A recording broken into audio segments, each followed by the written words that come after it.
Captain Daeho Kim stood at the viewport of the UEN Vigilance watching the stars. His ship floated in the dark space near Neptune's orbit. Earth had sent him to check on strange energy readings in this area. The year was 2189, and humans had spread throughout the solar system, building homes on Mars, Europa, and Titan. "Captain, we're picking up something big," said Officer Yunho Bei from his communication station. "It's unlike anything in our records." Daeho walked to the main screen. His uniform was neat with the blue and silver colors of Earth's peaceful space fleet. The Vigilance was not a warship. It carried minimal weapons and strong shields, built for talking, not fighting. That was humanity's way now. Explore, learn, make friends. "Show me," Daeho said. The screen lit up with a massive shape emerging from behind Neptune's blue curve. The object was not a natural space rock. It moved with purpose, changing direction in ways that defied physics. "Get me Admiral Lee," Daeho ordered. Within minutes, Admiral Jun Lee's face appeared on the screen. He was an older man with gray hair who had spent his life building Earth's diplomatic corps. "Captain Kim, what have you found?" the Admiral asked. "Sir, we've discovered something artificial. I believe we're looking at a ship, not one of ours." The Admiral's eyes widened. First contact after all these years of searching the stars. He paused. "Is Dr. Park with you?" "Yes, sir. She's analyzing the data now." "Good. Remember your training, Captain. This is what we've prepared for. Approach with caution, but with an open hand, not a closed fist." "Understood, sir." When the call ended, Daeho turned to find Dr. Hana Park entering the bridge. She was the ship's xenobiologist, an expert in possible alien life. Her eyes were bright with excitement. "Captain, this is history happening before us," she said. "The first non-human intelligence humanity has ever encountered." Security Officer Tae-Woo Shin stood nearby, his hand resting near his sidearm. Unlike the others, his expression showed worry, not wonder. "Or the first predator," Tae-Woo said quietly. "The universe is vast. Not everything out there wants to be friends." Daeho nodded. "Keep alert, but remember our mission. We represent all of humanity here." The alien ship grew larger on their screens. It was beautiful in a strange way, like flowing liquid metal formed into an impossible shape. It was at least 20 times the size of the Vigilance. "They're scanning us," Officer Bay reported. "Our systems are being read somehow." Dr. Park moved to her station. "Let them, and broadcast our first contact package on all frequencies." The package was humanity's greeting card to the stars. Images of Earth, simple math to show intelligence, music, art, and basic language primers. They had prepared it decades ago, hoping someday it would be used. Minutes passed in tense silence. Then Officer Bay jumped in his seat. "Captain, they're responding. They've sent back our message, but modified." "They understood it," Dr. Park rushed to see. "They've added their own images. Look." The screen showed strange landscapes, massive structures under purple skies, beings moving in environments humans could barely understand. "They call themselves the Void Striders," Dr. Park said, studying the symbols. "At least, that's my best translation." Over the next 12 hours, the basic building blocks of communication formed between humans and aliens. The Void Striders learned English with shocking speed. Their first complete message came through Officer Bay's station, just as the crew was about to change shifts. "We greet the human species. We have traveled far and seen many worlds. Your kind is new to us. We wish to know more." Daeho composed the reply himself. "We welcome you to our solar system. Humanity is young among the stars. We have much to learn and are eager for peaceful exchange." The Void Striders responded, "We propose a meeting, a delegation. We would visit your colony on the moon called Titan." Daeho called an emergency meeting with his senior officers in the ship's conference room. Dr. Park couldn't stop smiling. Officer Bay kept checking his tablet for new messages. Security Officer Tae-Woo sat with his arms crossed. "This is moving. Very fast," Daeho said. "Too fast." "It's their technology," Dr. Park explained. "They're clearly centuries ahead of us. Their learning systems must be incredible. Which is exactly why we should slow down, Taewoo said. We know nothing about them. Their biology, their culture, their intentions. But this is why we're out here, Dr. Park argued. First contact was always the goal. Daeho turned to Officer Bae. What's your read on their communications? Any hidden meanings? Threats? Bae shook his head. Nothing obvious, Captain. Their language patterns are direct, almost too perfect. And that doesn't concern you? Taewoo asked. Before anyone could answer, Admiral Lee called again. The highest levels of Earth's government had been informed and were in emergency session. Captain Kim, your discovery has changed human history, the Admiral said. The Security Council has voted. We will accept the Void Strider's request to visit Titan. Sir, my security officer has raised valid concerns. Noted, Captain. But this opportunity is too important. The Titan colony has been chosen because it's far enough from Earth to minimize risk, but developed enough to make a good impression. Governor Yoon is already preparing a welcome ceremony. After the call, Taewoo approached Daeho privately. Captain, this is a mistake. At minimum, we should insist on meeting on neutral ground, not one of our colonies. Daeho sighed.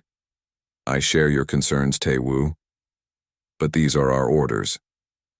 Orders can be wrong, and ignoring them could cause a diplomatic incident that might doom humanity's first contact. I won't be responsible for that. The Vigilance escorted the much larger Void Strider ship toward Saturn and its moon Titan. As they traveled, more communication flowed between the species. The aliens asked many questions about Earth, human biology, population centers, and defense systems. They're curious about us, Dr. Park said when Taewoo pointed out the pattern. Wouldn't you ask similar questions? As they approached Titan's orbit, the colony came into view. It was humanity's farthest permanent settlement, a dome city housing 50,000 people. The atmospheric processors had already turned parts of the moon's atmosphere breathable, a miracle of human engineering. Beautiful, isn't it? Daeho said to Dr. Park as they watched Titan grow larger in the viewport. Yes, and now we get to share it with another species. A smaller ship detached from the Void Strider vessel, their delegation to the surface. The Vigilance was ordered to remain in orbit, while Governor Min Soo-yoon welcomed the aliens to human territory. Just as the delegation shuttle entered Titan's atmosphere, Officer Bae called Daeho over. Captain, I'm receiving a strange message. It's using our emergency frequencies, but the source is... I can't trace it. What does it say? Bae's face went pale as he read the screen. They are not what they seem. Can you verify who sent it? No, sir. It could be from anywhere in the system. Daeho looked at the Void Strider mothership looming nearby, then at Titan below where the alien delegation was about to land. Keep this between us for now, he ordered, but put the ship on silent alert and get me everything we have on the Void Strider's weapons capabilities. You think it's a trap? Bae whispered. Daeho watched as Titan's welcome lights turned on, visible even from orbit, a bright human welcome for their first alien visitors. I think we've moved too fast, and I hope we don't pay for it. The Titan colony shone like a jewel against Saturn's rings. Inside the main dome, Governor Min Soo-yoon adjusted his formal uniform one last time. Today would go down in history books, the day humans first welcomed aliens to their home. Is everything ready? He asked his assistant. Yes, Governor. The welcome hall is prepared. Security is in place but unarmed as requested by Earth Command. Min-soo nodded. Admiral Lee had been clear. Show trust to earn trust. The Void Striders must see humanity's peaceful intentions. Engineer Soo-jin Kang rushed into the office. Her work clothes stood out among the formal wear. Governor, I've finished the special air filters. The Void Striders' ship data suggests they breathe a different mix than we do. Excellent work, Min-soo said. Any concerns about their visit to the atmospheric plant tomorrow? Soo-jin hesitated. It's our most sensitive facility. If it fails, everyone on Titan dies. They're here to learn about us, Min-soo replied. Hiding things would seem suspicious. The landing pad buzzed with excitement as the Void Strider shuttle touched down. Diplomat Ji-Hoo Choi stood at the front of the welcoming party. His job was to guide the aliens through human customs and culture. The shuttle door opened with a soft hiss. 3 tall figures stepped out. The Void Striders moved with strange grace, as if gravity affected them differently. Their bodies seemed to shift slightly, like mercury in motion. Where a human would have a face, they had smooth surfaces with small moving parts that caught and reflected light. Ji-Hoo bowed deeply. On behalf of humanity, welcome to Titan. The center Void Strider moved forward.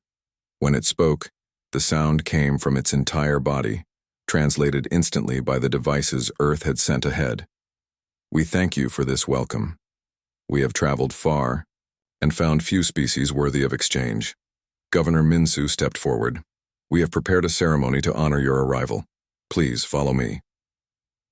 Over the next 3 days, the Void Striders toured the Titan colony. They showed special interest in the dome shields, the atmospheric processors, and the colony's communication systems. Their questions were detailed and specific. On the Vigilance orbiting above, Captain Dae-Ho Kim watched the visits through the security feeds. The mysterious warning message still bothered him. Officer Bae, anything unusual in the Void Striders' communications? Yoon-Ho Bae shook his head. They maintain constant contact with their mothership, but it's all encrypted. I can't break it. Keep trying, Dae-Ho ordered. Something doesn't feel right. Down on Titan, Engineer Soo-Jin was showing the Void Striders the atmospheric plant. The facility turned Titan's toxic air into something humans could breathe. The colony's literal lifeline. This central processor handles 16 million cubic meters of air per day, she explained. The lead Void Strider moved closer to the controls than Soo-Jin found comfortable. Your species requires specific gases in specific amounts, it observed. You are fragile. All life has its requirements, Soo-Jin replied carefully. That night, Soo-Jin couldn't sleep. The Void Strider's comment about human fragility kept replaying in her mind. She got up and went to her computer terminal. Using her engineer's access, she checked the atmospheric plant's systems. Everything seemed normal, but there was an authorized access log from an hour ago. Governor Min-Soo had apparently visited the plant. Strange time for a visit. Soo-Jin called the governor's quarters. His sleepy assistant answered. The governor is asleep, has been for hours. Soo-Jin's heart raced. Check on him right now. While waiting, she ran a deeper scan of the plant systems. There were tiny changes in the programming, nothing that would trigger alarms, but enough to slowly reduce oxygen levels over the next week. The assistant came back on the line, panic in his voice. The governor isn't here. His bed hasn't been slept in. Lock down the atmospheric plant, Soo-Jin ordered, and sound the general alarm. On the Vigilance, Officer Bae's console suddenly lit up. Captain, I've done it, he shouted. I've broken one of their encryption codes. Dae-Ho rushed over. What are they saying? Bae's face went white as he translated. It's orders from their mothership. Countermeasures in place. Begin Phase 2. Target, Europa colony first. Europa? That's 3 million people. Dae-Ho grabbed the console. Get me Admiral Lee now and warn Europa. Before anyone could act, a blinding flash appeared near Jupiter. The ship's sensors went crazy. What was that? Dae-Ho demanded. Tae-Woo checked the readings, his face grim. Energy discharge, massive. Origin point, the Europa colony. Survivors, Dae-Ho whispered. None detected, sir. The colony is gone. The bridge fell silent. 3 million people, gone in an instant. Sir, Officer Bae said, voice shaking. I'm picking up an emergency signal from Titan. They're under attack, from inside the colony. On Titan, chaos reigned. The Void Strider delegates had shed their diplomatic pretense. They moved through the colony with terrible purpose, heading for critical systems. Their bodies changed shape, forming weapons and tools as needed. Soo-Jin barricaded herself in the atmospheric plant's control room with 3 security officers. Outside, she could hear screams and weapons fire. We need to warn Earth, she said. This isn't just happening here. One of the officers managed to connect to the emergency channel. Titan colony to Earth Command, we are under attack. The Void Striders are hostile. Repeat, they are. The door exploded inward. A Void Strider stood there, its body now sharp with weapon-like protrusions. You misunderstand, it said calmly. This is not an attack. This is pest control. Back on the Vigilance, Daeho made a decision. Arm all weapons. Target the Void Strider mothership. Sir, Taewoo said, our weapons can't penetrate their shields. I know, but we have to try. Daeho opened the ship-wide channel. All hands, battle stations. This is not a drill. The Vigilance was a diplomatic vessel with token weapons. Against the Void Strider ship. It had as much chance as a fly against a lion, but Daeho wouldn't watch another colony die without fighting back. As the ship turned to face the alien vessel, a transmission came through from Earth. Admiral Lee's face appeared on screen. He looked older than he had days before. Captain Kim, stand down. Do not engage. Admiral, with all respect, Europa is gone. 3 million dead. Titan is under attack. We must fight back. Not like this. The Admiral's voice was steel. The Void Strider mothership has just transmitted demands. They want Earth's surrender. They say they'll spare the inner planets if we submit. And you believe them after Europa? Of course not. But we need time. Fall back to Mars orbit. That's an order, Captain. When the transmission ended, Daeho stared at the Void Strider ship. It hadn't even bothered to power up weapons to face the Vigilance. Such was the gap between their technologies. Sir? Taewoo asked. Your orders? Daeho clenched his fists. Set course for Mars, but scan everything. About that ship as we withdraw. Weapons, shields, propulsion, anything that might be a weakness. You think we can fight them? I think we have no choice. Daeho looked at the place where Europa had been. We tried being civilized. We extended a hand in peace. Now we know better.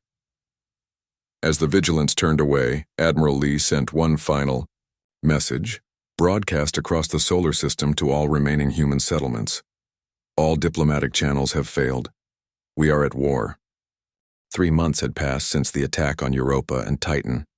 Earth was in a state of war unlike anything in human history.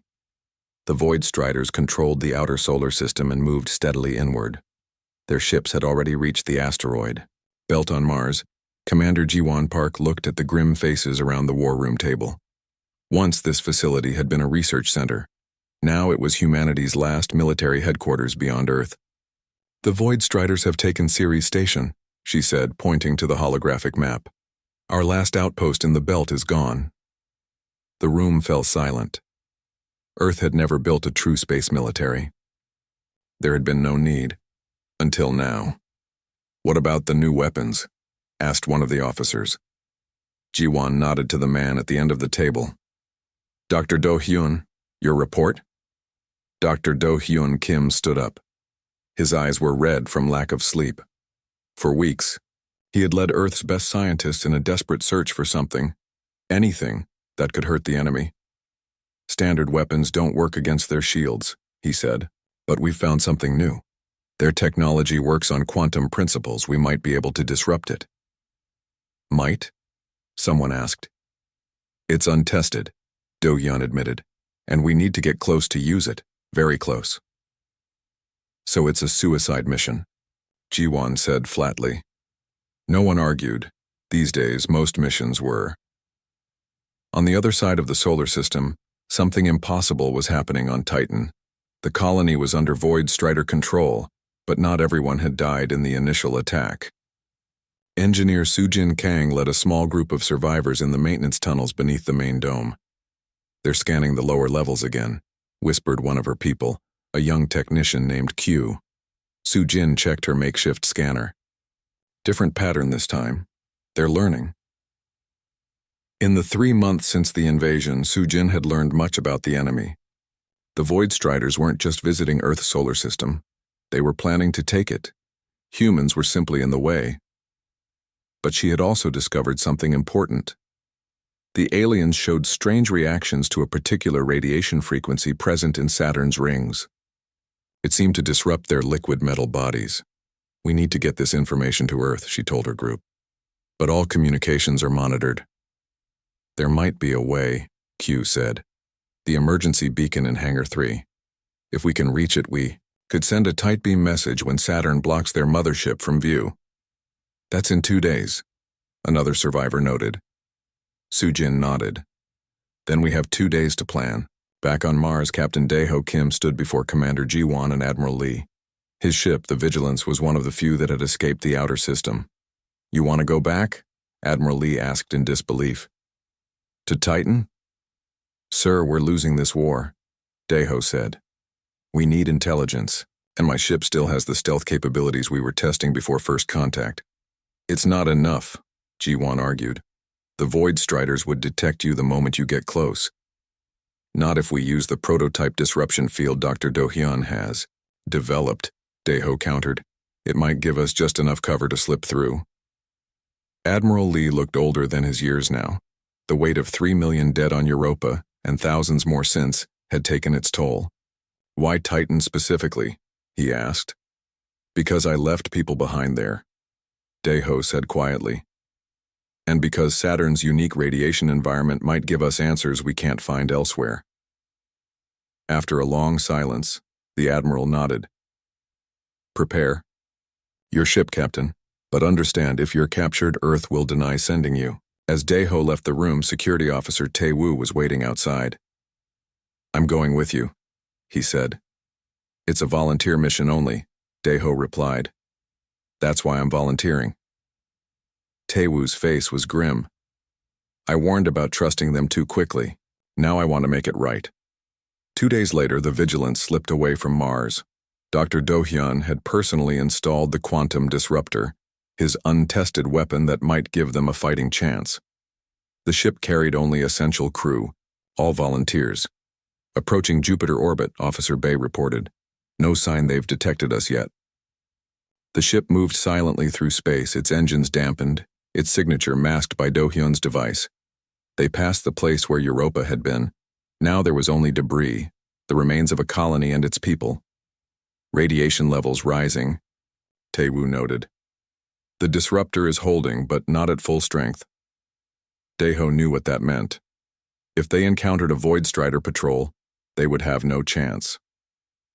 On Titan, Sujin and 2 others had reached Hangar 3. They moved silently, using the maintenance passageways they had mapped over the past months. "Guards at the main door," whispered Q. 2 of them. Sujin checked her device, a modified tool that emitted the radiation frequency from Saturn's rings. It was weak, but it might distract the guards long enough. "Remember," she told the others, "if this works, they don't die. They just freeze for a moment. Be ready to run." She activated the device. Through the small window, they watched as the Void Strider guards suddenly stopped moving, their flowing bodies becoming sluggish.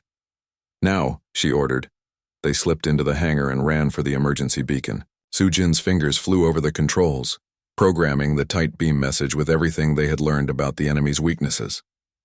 30 seconds until Saturn blocks the mothership," Q said, watching the timer. A noise came from the hangar door. The guards were recovering. "Almost there," Sujin whispered, entering the final code. 10 seconds. 5. The beacon fired, sending its message toward Mars in a tight, nearly undetectable beam. At that moment, alarms blared throughout the hangar. The door burst open and more Void Striders flowed in. "Run!" Sujin shouted to the others. "Split up!" As she turned to flee, she saw something through the hangar's massive window. A small ship, approaching Titan from Saturn's shadow. A human ship. Aboard the Vigilance, Daeho's console lit up with an incoming transmission. "Sir," Bay said in disbelief, "we're receiving a message from Titan. There are survivors." The message downloaded quickly. Data about the Void Strider's quantum technology, their weaknesses to Saturn's unique radiation, and their plans for the solar system. "This changes everything," Daeho said. "We need to get these people out." "Sir," Tae-woo warned, "the Void Strider patrols are converging on the hangar.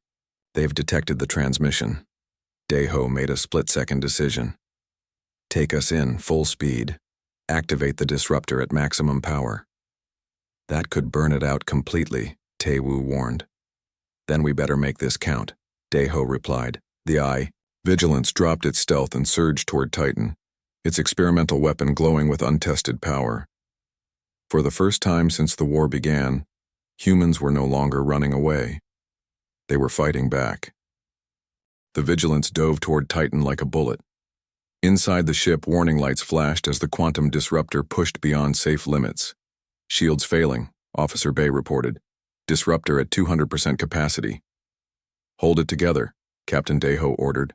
Just a little longer. On the moon's surface, Soo-jin ran through the maintenance tunnels, Void Strider guards close behind. Their flowing metal bodies moved faster than any human could run. This way, she shouted to Q, pulling him into a narrow passage. The other member of their team had been caught minutes earlier. They reached a dead end. The Void Striders would find them soon. We did it, Soo-jin said, breathing hard. We got the message out, but we're still going to die, Q said. Soo-jin shook her head. I don't think so. Look. She pointed to her small device that monitored space traffic. That's a human ship. They received our message. Above them, the Vigilance broke through Titan's thin atmosphere. Its hull glowed red from the friction. The ship's sensors locked onto the emergency beacon's location. Target the hangar doors, Daeho ordered. Sir, our weapons aren't strong enough to... Tae-woo began. Not our weapons. The disruptor. Understanding dawned on Tae-woo's face. Yes, sir. The ship aimed its experimental device at the hangar where Soo-jin had sent her message. The quantum disruptor fired, sending invisible waves that didn't destroy the door. They simply made its atoms stop recognizing each other. The massive door fell apart like sand. Take us in, Daeho ordered. The Vigilance landed hard in the hangar. Around it, Void Strider guards moved in confusion, their liquid bodies struggling against the disruptor's effects. Security team with me, Daeho said, grabbing a modified weapon. We find survivors and get out fast. They ran from the ship, their weapons firing bursts of the same radiation frequency found in Saturn's rings. It didn't kill the Void Striders, but it froze them temporarily. Captain Kim, a voice called from a maintenance tunnel. Daeho turned to see a woman and a young man emerge from hiding. Engineer Kang? He asked in disbelief. Soo-jin nodded. There are more survivors, hiding in the lower levels. We don't have time to search the whole colony, Tae-woo warned. Their mothership will send reinforcements. Soo-jin held up a small device. We planned for this. Everyone has trackers. Back on Earth, Admiral Lee and Dr. Yoon Ji-yoon stood in a secure laboratory deep beneath Seoul. Before them stood a weapon, unlike any humanity had built before, the Prometheus Protocol. Will it work? Admiral Lee asked. In theory, Dr. Yoonji said. It uses their own quantum technology against them, but the cost... What cost? We don't fully understand this technology. The effects could spread beyond our targets. It could affect our own systems, too. Admiral Lee looked at the screen showing the Void Strider fleet approaching Mars. Their largest ships would reach Earth in days. We're out of options, he said. Prepare it for deployment. On Titan, the Vigilance had loaded 67 survivors, all that remained of the colony's 50,000 people. The ship's engines strained to lift off from the hangar. We've got company, Bay warned. Void Strider patrol ships incoming. How many? Daeho asked. 5. Too many for us to fight. Daeho turned to Soo-jin. You said their ships use the same quantum technology as their bodies? She nodded. Yes, but stronger. And they're vulnerable to that specific radiation frequency? In theory, but our handheld devices aren't powerful enough to affect their ships, Daeho smiled for the first time in months. But our disruptor might be. He returned to the bridge and took the controls. Tae-woo, divert all power to the disruptor. Target the lead ship. Sir, at that power level, the disruptor will burn out after one shot, then we make it count. The vigilance rose from Titan's surface, the Void Strider patrol closing in. The human ship was damaged, slower, and outgunned. "Wait for it," Deho said as the enemy ships came into range. "Wait." The lead Void Strider ship fired. The beam missed, the vigilance by meters. "Now!" The quantum disruptor fired its final shot. The beam hit the lead Void Strider ship directly. For a moment, nothing happened. Then the alien vessel began to come apart, its quantum structure failing. "It worked," Bay shouted. The disruptor died, smoke pouring from its circuits.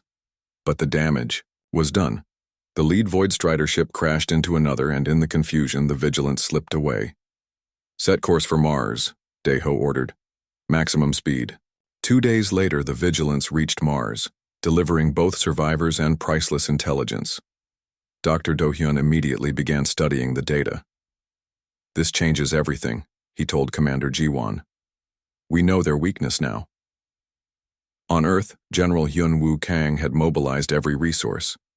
Factories once making cars now produced weapons tuned to the Void Strider's vulnerability.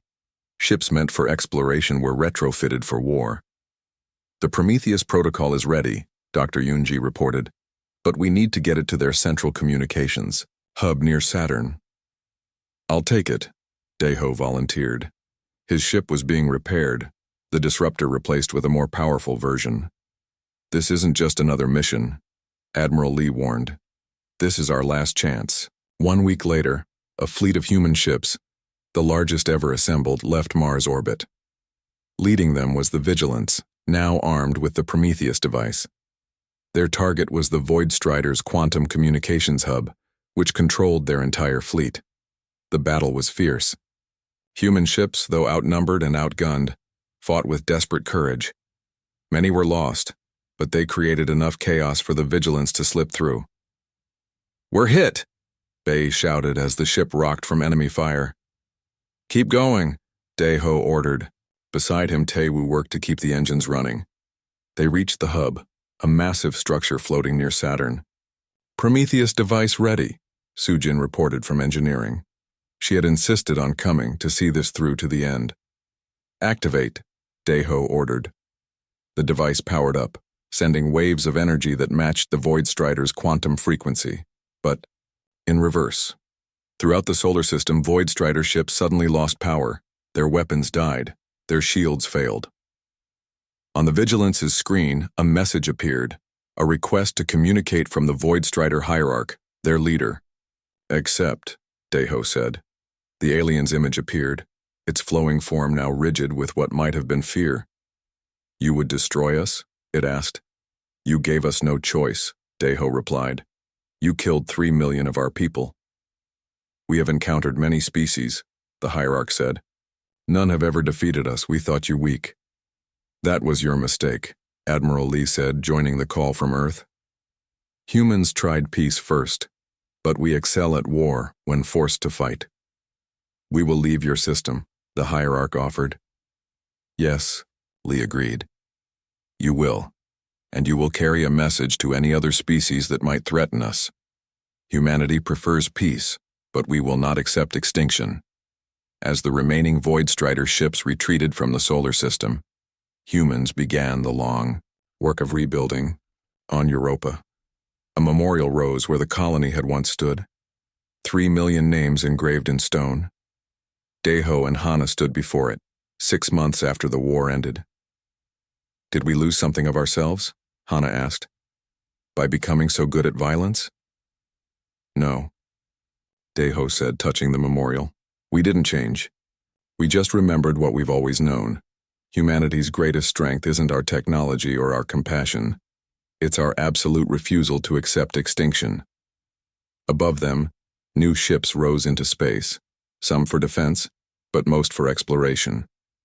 Humanity continued to reach for the stars, wiser now but still hopeful. The universe had learned an important lesson. Humans would always try civility first, but never again would they mistake it for weakness.